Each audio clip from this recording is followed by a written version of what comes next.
కాకమ్మ కబుర్లు చెప్తూ అసత్యాలని వల్లించడం కాదు.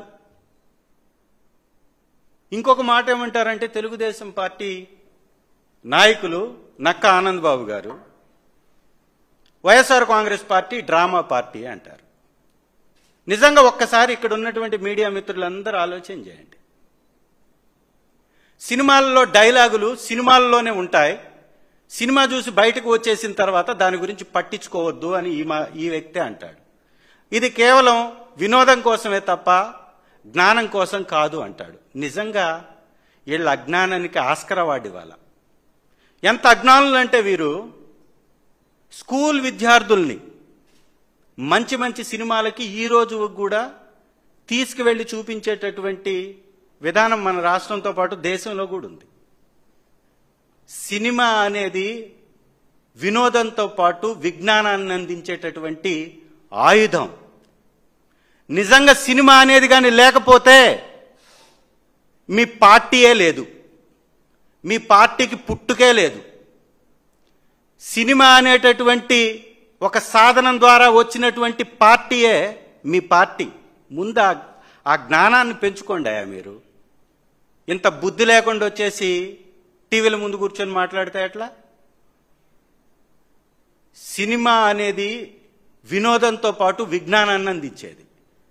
నిజంగా డ్రామాల పార్టీ ఎవరిదో ఒకసారి చూద్దాం. నీ పార్టీ పేరులోనే తెలుగు డ్రామాల పార్టీ అని టీడీపీ అంటే ప్రజలు ఇప్పటికీ నిర్వచిస్తూ ఉంటారు. టీడీపీ అంటే తెలుగుదేశం పార్టీ అని. ఏ దేశంలో అన్నా ఈ పార్టీ ఉందా? పోనీ మన రాష్ట్రంలో తప్ప దేశంలో ఎక్కడ నీ పార్టీ ఉందా? అంటే ఒక రాష్ట్రానికి సంబంధించినటువంటి పార్టీగా ఉన్నటువంటి నీ పార్టీ పేరులో దేశం ఉంది అంటే డ్రామా అక్కడే మొదలైంది. ఒక జాతీయ పార్టీని ఎదుర్కోవడానికి ఆ రోజు ప్రాంతీయ తత్వాన్ని రెచ్చగొట్టి పుట్టినటువంటి డ్రామా పార్టీనే Telugu Desam party. First drama party అంటే తెలుగుదేశం పార్టీ అనేది గుర్తుపెట్టుకోండి. ఒక డ్రామాని సృష్టించి ప్రాంతీయ తత్వాన్ని రెచ్చగొట్టి నీ పార్టీని పెట్టారు. వైఎస్ఆర్సీపీ అలా కాదు, పోరాటాలతో పుట్టినటువంటి పార్టీ. అదే జాతీయ పార్టీని ఈ రాష్ట్రం నుంచి తోలివేసినటువంటి పార్టీ. మీరా మా పార్టీ గురించి మాట్లాడేది? రెండోది ఇంకో మాట కూడా మాట్లాడతారు. మేము తలుచుకుంటే, ప్రభుత్వం తలుచుకుంటే జగన్మోహన్ రెడ్డి గారు బయటకు వచ్చి తిరగలేరు అని. తలుచుకోండి చూద్దాం. నేను ఛాలెంజ్ కడుతున్నా, జగన్మోహన్ రెడ్డి గారిని ఆపగలిగేటటువంటి శక్తి మీకుంటే తలుచుకొని చూడండి. నీ సొత్తా ఈ రాష్ట్రం? మీకు కేవలం 5 సంవత్సరాలు పరిపాలించమనే ఇచ్చారు. ఇది ప్రజాస్వామిక రాష్ట్రం. ఈ రాష్ట్రంలో ప్రతిపక్ష పార్టీ యొక్క పాత్ర ప్రజల పక్షాన పోరాటం చేయటం. ఈరోజు పోరాటం చేస్తుంది ఎవరయ్యా అంటే వైఎస్ఆర్ కాంగ్రెస్ పార్టీ. ప్రజల పక్షాన నిలబడుతుంది ఎవరయ్యా అంటే వైఎస్ఆర్ కాంగ్రెస్ పార్టీ. ప్రజల కష్టాల గురించి మాట్లాడుతుంది ఎవరన్నా ఉన్నారు అంటే అది ఏకైక వ్యక్తి శ్రీ జగన్మోహన్ రెడ్డి గారు వైఎస్ఆర్ కాంగ్రెస్ పార్టీ తరఫున అనేది ప్రతి ఒక్కరూ ఆలోచించుకోవాలి. పబ్లిక్ డిబేట్కి వస్తాము అంటున్నారు. 1.5 గంట జరిగినటువంటి మీటింగ్ గురించి ఒక్క పదం చెప్పలేనటువంటి మీకు ఆ దమ్ము ధైర్యం ఉందా? ఒక్కటంటే ఒక్కటి చెప్పలేనటువంటి మీ బతుకులకి నిజంగా ఈరోజు మీ ప్రభుత్వంపై ఈ ఒక్క సంవత్సరంలో పెరిగినటువంటి ఈ అసంతృప్తిని కంట్రోల్ చేసుకోలేనటువంటి మీరు వైఎస్ఆర్ కాంగ్రెస్ పార్టీ అధికారంలోకి రాదు అని పగటి కలలు కంటున్నారు. గుర్తుపెట్టుకోవాలి. ఒక్క సంవత్సరంలోనే మీ పార్టీని చీత్కరించుకుంటున్నారు ప్రజలు. మీ నాయకుడికి ఎక్కడికి పోయినా ఆదరణ కరువైంది. మీరు తొలి అడుగని ప్రవేశపెట్టినటువంటి మొదటి తప్పటడుగు గ్రామాలలోకి మీ నాయకుల్ని రాకుండా తరుముకుంటున్నటువంటి పరిస్థితి కనపడుతుంది. 1,75,000 కోట్ల రూపాయలు అప్పు చేసినటువంటి చంద్రబాబు నాయుడు గారు ఈ రోజుకి ఒక్కటంటే ఒక కొత్త పథకాన్ని ప్రవేశపెట్టకపోగా ఒక్కటంటే ఒక్క కొత్త ఉద్యోగాన్ని ఇవ్వలేకపోయాడు. ఒక్కటంటే ఒక్క పరిశ్రమను తీసుకురాలేకపోయాడు. ఇవాళ విశాఖపట్నంలో లూలు కంపెనీకి అడ్డగోలుగా అప్పనంగా రూపాయికి కట్టబెట్టినటువంటి ఆ స్థలం యొక్క విలువెంత? మేము ఇచ్చాం ఇనార్బిట్ మాల్కి. అద్భుతమైనటువంటి నిర్మాణం విశాఖపట్నం నడిబొడ్డులో అద్భుతమైనటువంటి నిర్మాణం ఇనార్బిట్ మాల్ జరుగుతుంది. 8,000 మందికి పైగా దానిలో ఉద్యోగాలు కల్పించబడబోతున్నాయి. ఇది విజన్ అంటే. విషపు రాతలకి విజన్ అనే స్టిక్కర్లు అతికించడం కాదు.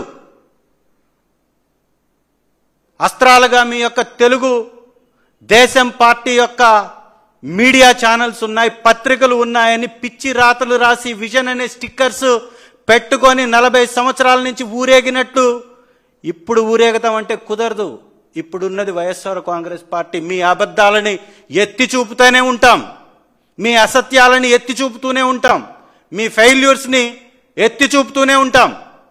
మీరు ప్రజలకు ఇచ్చినటువంటి పథకాలు ఇవ్వకపోతే మీ మెడలు వంచి పథకాలు ఇచ్చేటట్లు చేస్తాం. ఇది మా బాధ్యత, మేము తీసుకున్నాం. ప్రజల వైపున ఖచ్చితంగా పోరాటం చేస్తాం. వైఎస్ఆర్ కాంగ్రెస్ పార్టీని మాట్లాడడానికి సిగ్గుండాలి మీకు. 3 సార్లు ముఖ్యమంత్రిగా చేసినటువంటి వ్యక్తి మన అమరావతి అనేటటువంటి పేరు చెప్పి బతికేస్తున్నాడు.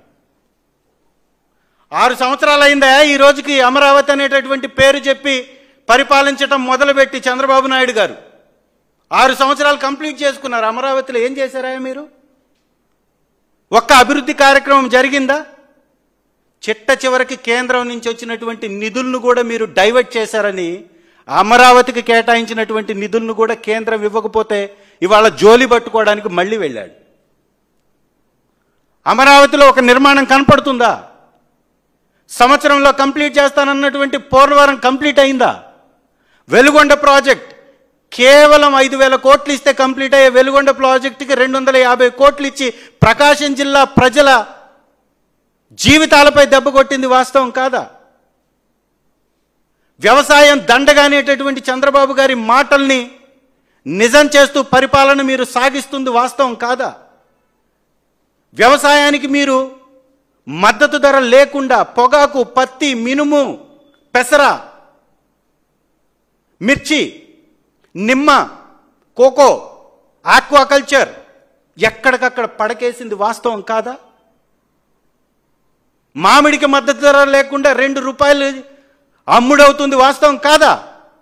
వీటన్నిటికీ సమాధానం చెప్పలేనటువంటి వీళ్ళు జగన్మోహన్ రెడ్డి గారిని తిట్టడానికి పరమానంద శిష్యులందరూ స్టేజ్ మీదకి వచ్చేసి నటించి వెళ్ళిపోతారు.